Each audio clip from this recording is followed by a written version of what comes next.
ஹாய்ங்க. வெயில் காலத்தில அடுப்புல நின்னு காய், குழம்பு அந்த மாரிலாம் வைக்க முடியலைங்களா? இந்த மாரி குயிக்கா நம்ம ஒன் பாட் ரைஸ் செஞ்சுக்கலாங்க.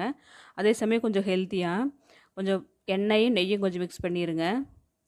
பிரிஞ்சி இலை, பட்டை, சோம்பு, கிராம்பு போட்டு தாளிச்சுக்கோங்க. கொஞ்சம் இஞ்சி பூண்டு பேஸ்ட்டும் போட்டுருங்க. பச்சை மிளகா, பெரிய வெங்காயம் போட்டு நல்லா வதக்கிருங்க. கொஞ்சம் மல்லித்தழை, கருவேப்பிலை போட்டுருங்க. பட்டாணி வந்து நல்லா ஒரு ஹாஃப் குக்கு வேக வச்ச பட்டாணி போட்டுருங்க. நல்லா மிக்ஸ் பண்ணிருங்க.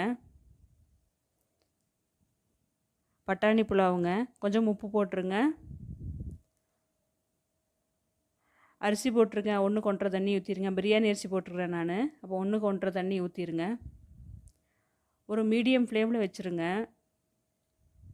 லாஸ்ட்டாக கொஞ்சம் மல்லித்தழை போட்டுருங்க. ஒரு மீடியம் ஃப்ளேமில் வச்சுருங்க. 2 விசில் கொடுத்துருங்க. இப்போ ஓப்பன் பண்ணி பார்த்தா நம்ம பட்டாணி புலாவ் நல்லா உதிரி உதிரியாக வந்திருக்குது பாருங்கள். தேங்க்யூ.